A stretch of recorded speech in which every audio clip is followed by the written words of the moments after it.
Assalamualaikum warahmatullahi wabarakatuh. Perkenalkan, nama saya Dela dengan NIM 860292191 UPI Palembang. Pada kesempatan ini saya akan menjelaskan hubungan timbal balik antara filsafat ilmu dan pendidikan. Pertama, bagaimana filsafat ilmu mengawasi dan memperkuat eksistensi, keilmiahan, serta nilai-nilai dalam ilmu pendidikan. Filsafat ilmu memiliki peran penting dalam memastikan bahwa pendidikan berkembang sebagai ilmu yang ilmiah dan memiliki dasar yang kuat. Filsafat ilmu membantu pendidikan menjawab pertanyaan mendasar seperti apa hakikat pendidikan, bagaimana pengetahuan diperoleh, dan untuk apa pendidikan dilakukan. Dengan adanya filsafat ilmu, pendidikan tidak hanya menjadi kegiatan mengajar bisa, tetapi berkembang menjadi bidang ilmu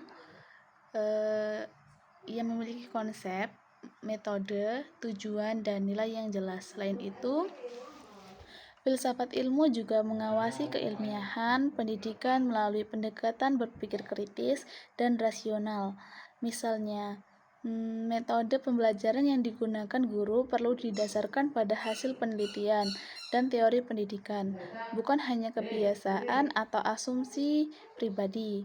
Pada sisi nilai, filsafat ilmu membantu pendidikan tetap berorientasi pada pembentukan karakter, moral, serta kemanusiaan peserta didik. Yang kedua, bagaimana pendidikan yang bermakna dan bernilai turut memperkuat perkembangan filsafat ilmu.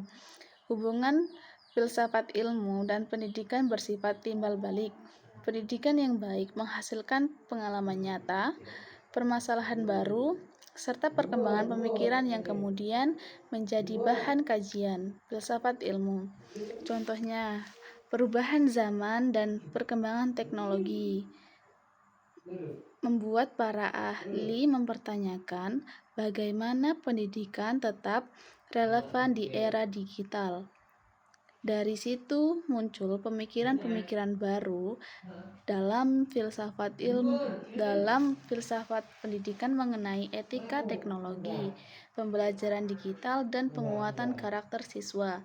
Yang ketiga, mengapa filsafat ilmu disebut sebagai pisau analisis? Dalam membedah persoalan pendidikan, filsafat ilmu disebut pisau analisis karena memiliki 3 landasan utama, yaitu yang pertama ontologi, yang kedua epistemologi, dan yang ketiga aksiologi. Ontologi membahas hakikat atau apa yang dipelajari dalam pendidikan. Ontologi membantu memahami hakikat peserta didik, tujuan pendidikan, dan proses belajar. Epistemologi membahas bagaimana pengetahuan diperoleh dalam pendidikan. Epistemologi membantu menentukan metode pembelajaran, strategi mengajar, dan cara memperoleh ilmu yang benar. Sedangkan aksiologi membahas nilai dan manfaat ilmu dalam pendidikan.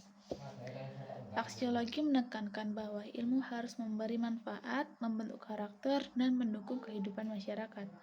Dengan ketiga pendekatan tersebut, filsafat ilmu membantu menganalisis berbagai masalah pendidikan secara mendalam dan sistematis. Keempat contoh konkret penerapan filsafat ilmu dalam praktik pendidikan. Salah satunya contohnya adalah pada kurikulum Merdeka yang menekankan pembelajaran berpusat pada siswa. Secara ontologis, siswa dipandang sebagai individu yang memiliki potensi berbeda. Secara epistemologis, pembelajaran dilakukan melalui pengalaman, eksplorasi, dan berpikir kritis. Sedangkan secara aksiologi, pendidikan diarahkan untuk membentuk karakter melalui profil pelajar Pancasila. Contoh lain adalah ketika guru memilih metode diskusi dibanding ceramah penuh agar siswa lebih aktif berpikir, bertanya, dan menyelesaikan masalah. Hal ini menunjukkan penerapan filsafat ilmu dalam proses pembelajaran. Sebagai kesimpulan, filsafat ilmu dan pendidikan memiliki hubungan timbal balik yang sangat erat. Filsafat ilmu memperkuat dasar keilmuan pendidikan, sementara pendidikan memberikan ruang nyata bagi perkembangan pemikiran filsafat ilmu. Oleh karena itu, keduanya saling mendukung dalam menciptakan pendidikan yang bermakna, ilmiah, dan bernilai. Wassalamualaikum warahmatullahi wabarakatuh.